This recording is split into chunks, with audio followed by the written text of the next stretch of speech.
The sun was a merciless god in the California sky, beating down on the back of Javier's neck as he knelt in the impossibly green lawn of the Thompson estate.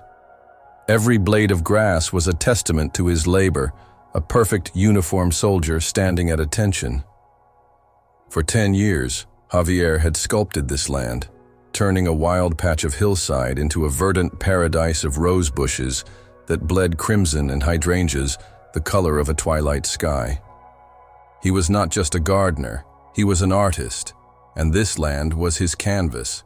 His hands, calloused and stained with the earth, were the hands of a creator. They were the same hands that had built a life from nothing for his daughter, Elena. Elena was his world, his sun, his moon, and all his stars. At 17, she possessed a fire and an intellect that burned brighter than any star he had ever seen. She had his quiet determination, but her mother's artistic soul. Her sketches filled their small apartment, vibrant portraits and landscapes that seemed to breathe on the page. She dreamed of college, of a life beyond the scent of cut grass, and the ache of a long day's work. A scholarship was her only path, a fragile bridge to a future he desperately wanted for her. Every drop of sweat that fell from his brow onto Mrs. Thompson's prize-winning petunias was a coin in the wishing well of his daughter's dreams. Javier was a man of few words, a quiet observer in a loud world. He understood the language of plants better than the rapid-fire English of his employers. He knew when a rose was thirsty, when a ficus needed more light, when the soil was tired and needed rest. He treated the earth with a reverence that often confused the people who paid him. They saw land as a possession, a status symbol. Javier saw it as a living, breathing partner. His quiet life was a carefully constructed dam against the turbulent waters of his past. He was a legal resident, having secured his papers after years of living in the shadows, but the fear of that precariousness never truly left him. It was a phantom limb, an ache for a wound that had technically healed but still throbbed when the weather turned cold. He paid his taxes, obeyed the laws, and kept his head down, hoping that his hard work and his daughter's bright future would be enough to keep the ghosts at bay.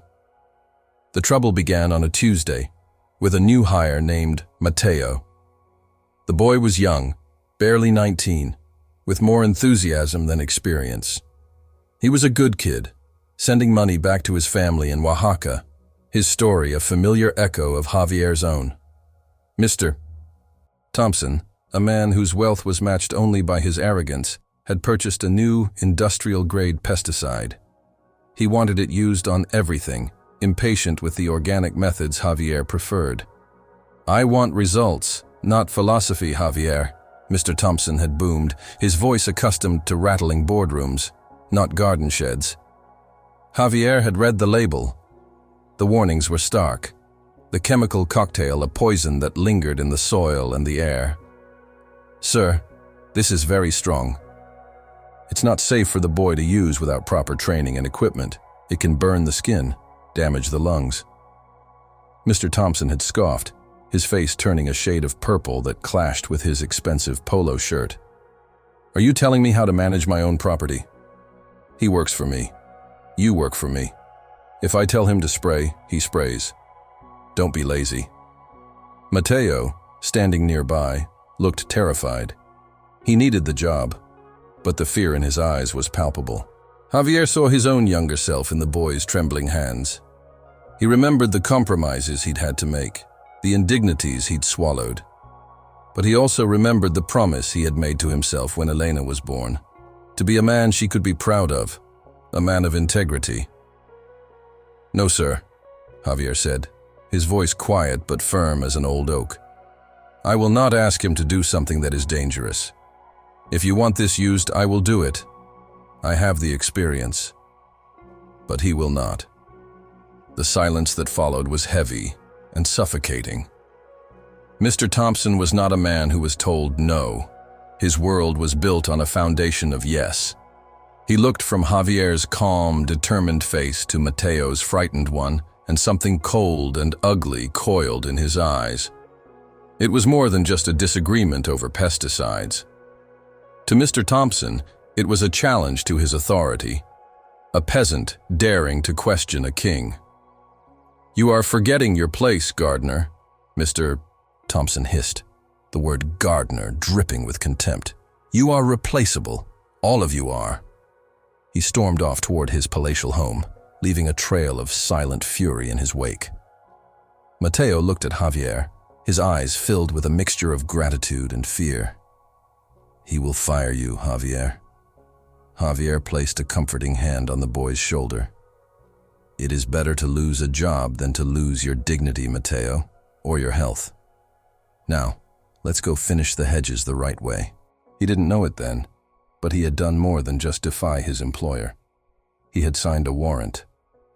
Mr. Thompson was not a man who forgot a slight. His anger festered, turning from a hot rage into a cold, calculated desire for revenge. Firing Javier wasn't enough. He wanted to break him. He wanted to destroy the quiet dignity that had so infuriated him. That night, fueled by expensive scotch and a bruised ego, Mr. Thompson made a phone call. He had friends in high places, connections that could pull on the threads of a person's life until the entire tapestry unraveled. He made an anonymous tip to an immigration enforcement hotline, embellishing a story, suggesting a discrepancy in Javier's decades-old paperwork, hinting at a man who was not who he seemed. It was a lie wrapped in a kernel of truth, the most dangerous kind of lie. 2 weeks passed. The incident seemed to have been forgotten. Mr. Thompson ignored Javier, communicating his orders through his wife. Javier went about his work, the quiet rhythm of his life returning. He and Elena celebrated her acceptance into a prestigious summer art program, a stepping stone to her scholarship. They ate tamales and listened to the music of their homeland, their small apartment filled with a hope so bright it felt like a physical warmth. The dam was holding. The ghosts were quiet. Then came the knock. It wasn't a friendly knock. It was a hard, official rap on the door that vibrated through the floorboards. It was 5 a.m., the sky still a bruised purple. Javier and Elena were in their small kitchen, sharing pan dulce before he left for work. Elena's laughter, a sound like wind chimes, was cut short. They looked at each other, a silent question passing between them. Javier opened the door to find 2 men in dark jackets with the letters ICE emblazoned on them. Their faces were grim, their eyes devoid of emotion. Behind them, 2 more officers stood by an unmarked van, its presence a dark omen on their quiet street. "Are you Javier Garcia?" one of the officers asked, his voice flat. "Yes," Javier said, his heart beginning a frantic, painful drumbeat against his ribs. "We have an order for your removal. There's an issue with your residency status. You need to come with us." The words didn't make sense. Removal. Issue. He had his green card. He had followed every rule. He tried to explain, to show them his papers, but they were not interested in explanations. They were there to execute an order. Elena rushed to the door, her face a mask of confusion and terror. "What's happening? Papa, what's going on?" "Stay inside, mija," Javier said, trying to keep the tremor out of his voice, trying to shield her from the cold reality of the men at their door. "He has to come with us, miss," the officer said, his gaze briefly softening at the sight of her panic before hardening again. "It's standard procedure." There was nothing standard about this.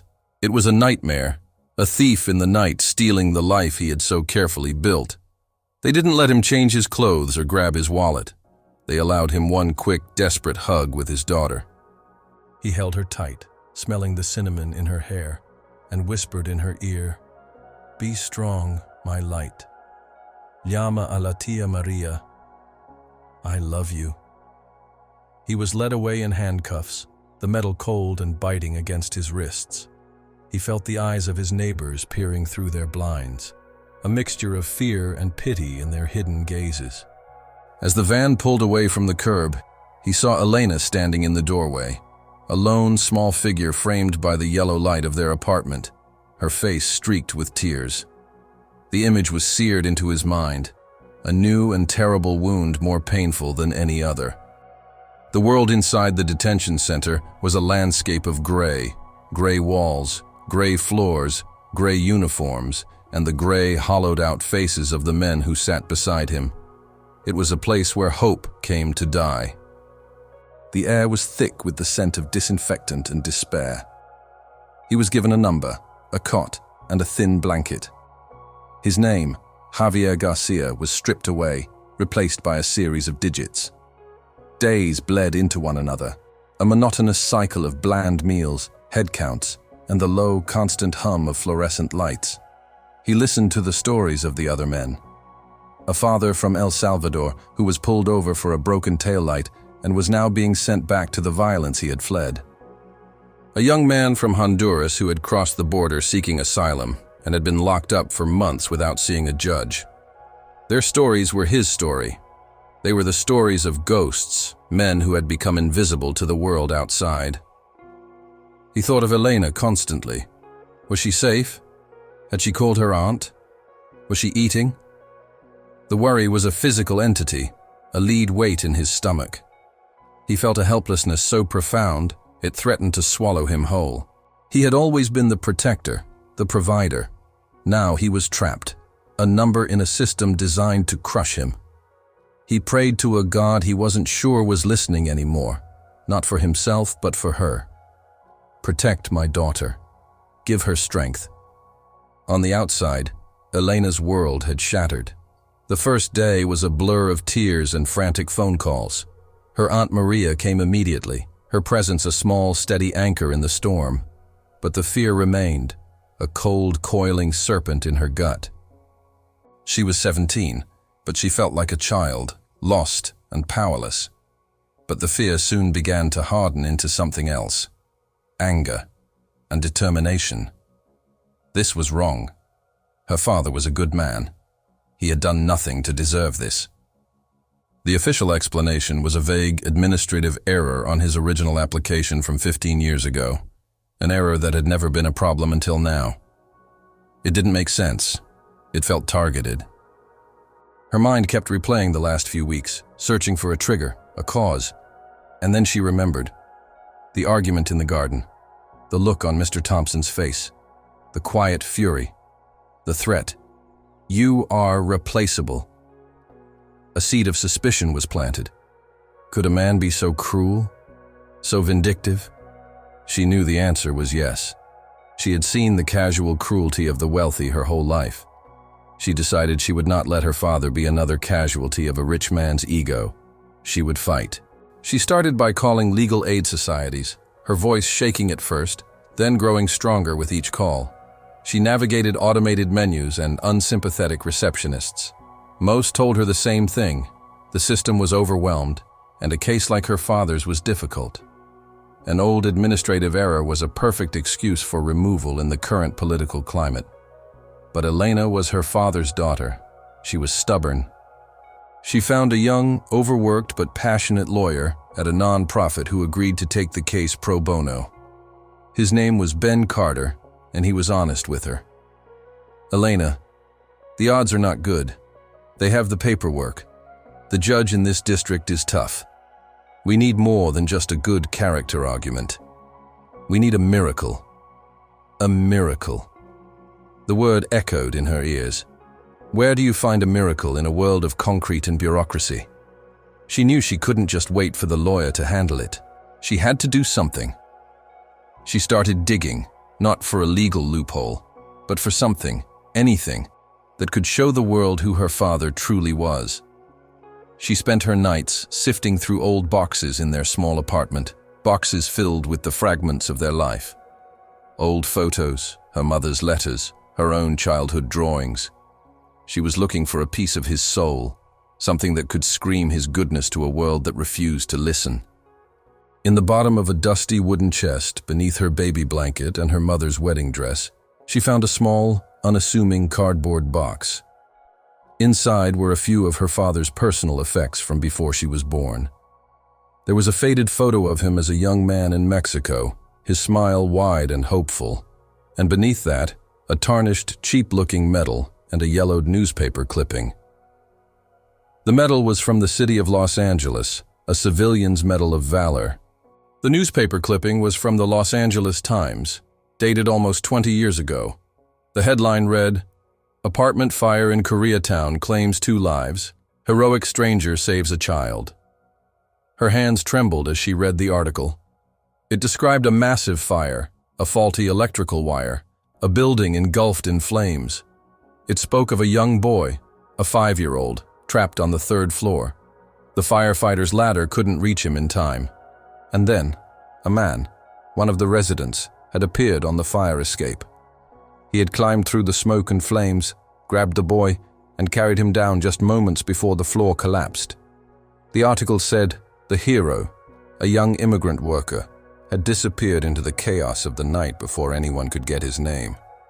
He was a ghost, a nameless angel of mercy. The fire chief at the time, a man named Robert Miller, was quoted. His words filled with gratitude for the stranger who had saved his son. His son, the fire chief's son. Elena stared at her father's name engraved on the back of the medal, Javier Garcia. Tears streamed down her face. It was him, her quiet, humble father, who spoke of plants and soil, was a hero. He had never told her. In his humility, he had buried his own heroism in a cardboard box. This was it. This was her miracle. The weight of what she held in her hands was immense. This wasn't just a story. It was a weapon. It was a testament to her father's character that no legal document could refute. But how could she use it? The hearing was in less than a week. She had to find Fire Chief Miller. This story is about more than just one family. It's about the struggles that so many face every single day. It's about the quiet heroes who live among us, the ones who do the right thing when no one is watching. Do you believe that acts of kindness and bravery should matter? Do you think a person's past character should be considered when their future is on the line? If you're watching this, please, take a moment to subscribe to our channel and like this video. And in the comments below, tell us what you think. Who is right in this story? Does a man like Mr. Thompson deserve to have so much power over another person's life? We also want to know your story. Tell us your age and where you are watching from, and if you or someone you know has ever faced a situation where a simple act of kindness changed everything. Your stories matter to us. Now, let's see if Elena's miracle is enough. Her search for Robert Miller began with a flurry of internet searches. He was no longer the fire chief of Los Angeles. He had retired several years ago. There were a few articles about his retirement ceremony, but no current contact information. She called the fire department, but they couldn't give out personal information for retired personnel. She was hitting a wall, and time was running out. Elena refused to despair. She thought like her father would, methodically, patiently. The article mentioned the fire was in Koreatown. It mentioned the station number that responded, Station 29. On a hunch, she took a bus to that very fire station. The place was old, brick, filled with the ghosts of 1,000 alarms. She found a group of firefighters cleaning their truck, their faces a mixture of exhaustion and camaraderie. She approached them nervously, clutching the yellowed newspaper clipping. "Excuse me," she said, her voice small. "I'm looking for someone who might have known a retired chief, Robert Miller. He worked a fire about 20 years ago." One of the older firefighters, a man with a kind, weathered face, looked at the clipping. His eyes widened slightly in recognition. "I remember this. I was a rookie. Miller's fire. That was the day he almost lost his kid." He looked at Elena.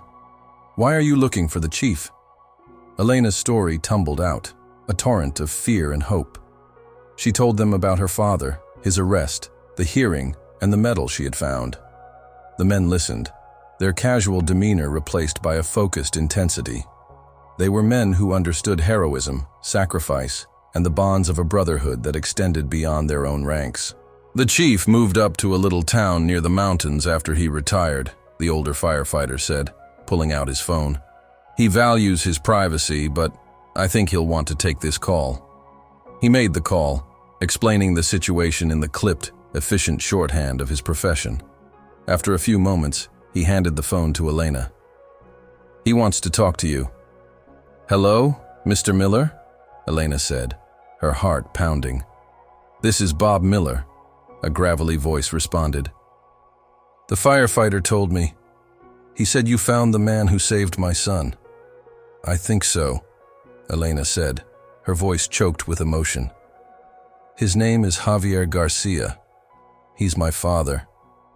There was a long silence on the other end of the line, a silence so profound Elena thought the call had dropped. Then she heard a sound, a choked, heavy sigh. "My God," Miller whispered. "After all these years, I never knew his name. I looked for him. We all did. He just vanished. Tell me, miss, where is your father now?" When Elena told him, the quiet sadness in Miller's voice hardened into a steely resolve. "The hearing is when? Thursday at 9 a.m.? Don't you worry, kid. You tell your lawyer to expect a witness. I'll be there. The man who saved my family is not getting deported. Not on my watch." The day of the hearing was gray and foreboding, the sky weeping a light drizzle over the city. The courtroom was a cold, impersonal room, all dark wood and intimidating flags. Javier, dressed in an orange jumpsuit, looked thin and tired, a shadow of the strong man Elena knew. He saw her in the gallery and gave her a small, sad smile, a look that said, "I'm sorry." Ben Carter, the lawyer, was doing his best, but it was like punching a mountain. The government prosecutor was a sharp woman who laid out the facts of the administrative error with cold precision. The judge, a stern-faced man named Judge Samuels, looked unimpressed with Ben's arguments about Javier's years of hard work and community ties. The wheels of bureaucracy were grinding forward, and they were about to crush Javier Garcia. "Does the defense have any further witnesses or evidence?" Judge Samuels asked, his tone suggesting he was ready to wrap things up. "Yes, Your Honor," Ben said, looking nervously at the courtroom doors. "We are expecting one more witness." The prosecutor scoffed. "A last-minute character witness, Your Honor. The facts of the case are clear." Judge Samuels looked at his watch, his patience clearly wearing thin. "Mr. Carter, if your witness is not here." At that exact moment, the courtroom doors swung open. Robert Miller strode in, not in a fire chief's uniform, but in a simple suit and tie. But he carried himself with an authority that commanded attention. He was not alone. Behind him were a dozen firefighters from Station 29, all in their formal dress uniforms. They filed in and stood silently along the back wall, a stoic, unmovable honor guard.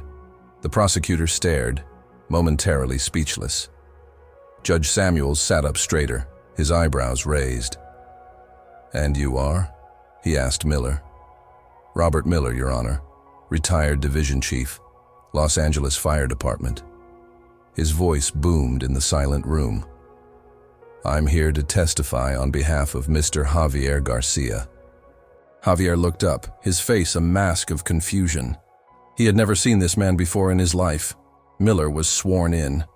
He walked to the witness stand, his gaze locking with Javier's. 20 years ago, Miller began, his voice thick with emotion. "My family and I lived in an apartment in Koreatown. There was a fire. My son David, who was 5 years old, was trapped. The smoke was too thick. The flames were everywhere. My men couldn't get to him." He paused, taking a deep breath, the memory still raw. "We were about to watch my son die. And then a man appeared. A stranger. He went into that inferno without any gear, without a second thought for his own life. He climbed onto a burning fire escape, pulled my son from a window, and carried him to safety. Moments later, the whole floor collapsed." Miller turned, pointing a trembling finger at Javier. "That man is sitting in this courtroom today. He saved my son's life. He's the reason I have a grandson. He's the reason my family wasn't destroyed. We tried to find him, to thank him, but he was gone. He didn't want a reward or recognition. He just did the right thing and disappeared. A true hero." A low murmur swept through the courtroom. Javier stared at Miller, the memory of that night flooding back, the heat, the screams, the terror, the small weight of a child in his arms. He had never considered it heroic. He had just acted. Elena, sitting in the gallery, handed the old newspaper clipping and the medal to Ben Carter, who presented them to the judge as evidence. Judge Samuels examined the items, his stern expression unreadable.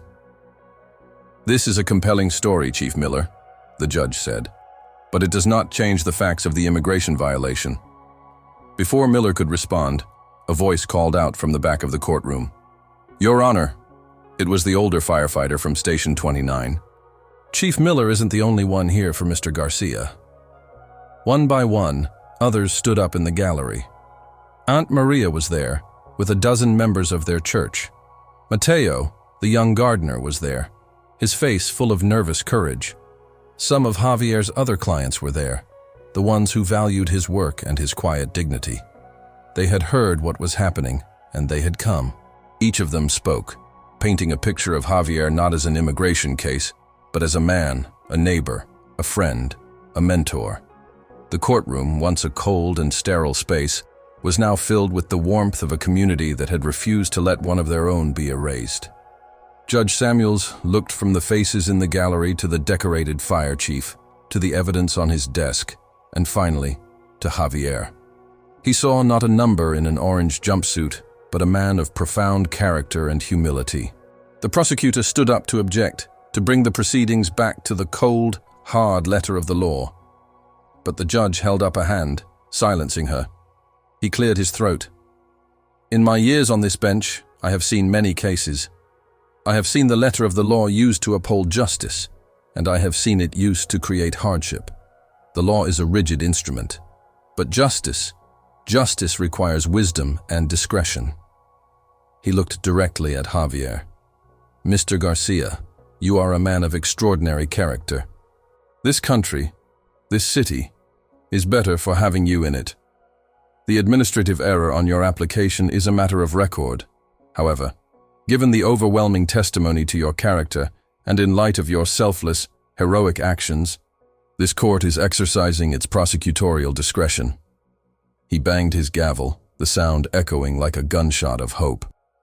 "The removal order is vacated. Mr. Garcia, you are free to go." A collective gasp, then an eruption of joyous sobs filled the room. Elena ran to her father, throwing her arms around him as the bailiff removed his handcuffs. They clung to each other, weeping with a relief so profound it was painful. Robert Miller approached them, his own eyes wet with tears. He grasped Javier's hand. "I never got to say thank you," he said, his voice cracking. Javier, his voice raspy from disuse and emotion, looked at the man whose life he had unknowingly changed. "De nada," he whispered. "He was just a child." The story did not end there. A reporter in the courtroom, originally there for a different case, had witnessed the entire drama. The next day, the story was on the front page of the Los Angeles Times, not in a small column, but as the lead story. "Deported hero gardener saved by the past." The article celebrated Javier, but it also asked hard questions. It mentioned the anonymous, malicious tip that had started the whole ordeal. Mr. Thompson's name wasn't mentioned, but it didn't need to be. The community was small. People talked. His other household staff, tired of his abuse, confirmed the story of his feud with the gardener. Within a week, Mr. Thompson found himself a pariah. His wife, deeply ashamed, left him. His business partners, fearing the negative publicity, began to distance themselves.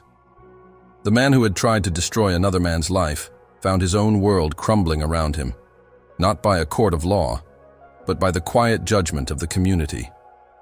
For Javier and Elena, life began anew. The community that had rallied for them continued to support them. A trust fund was started by the Firefighters Union to ensure Elena's college education was fully paid for. Javier returned to his work, but not for men like Thompson. He started his own small landscaping business, with Mateo as his first employee.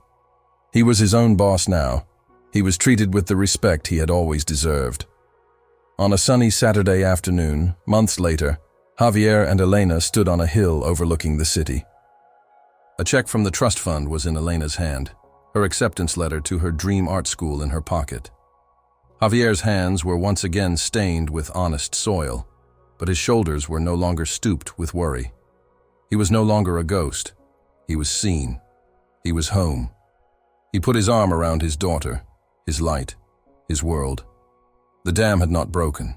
It had been reinforced with love, courage, and the enduring power of a single good deed done long ago that had returned to him like a faithful echo in the canyon of his life.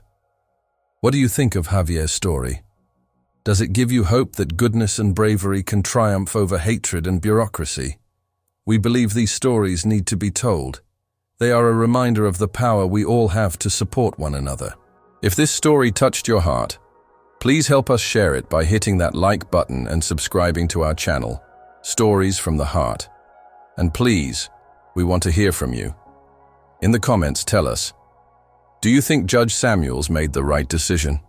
Should compassion and character play a role in the application of law? Did Mr. Thompson get what he deserved? Also, please share your age and the city or country you're watching from. We love knowing where our community is. And most importantly, if a story like this has ever happened to you or someone you love, a moment where the past came back in an unexpected way to change the present, please share it. Your experiences build this community and remind us all that we are not alone. Thank you for watching, and thank you for being a part of our family.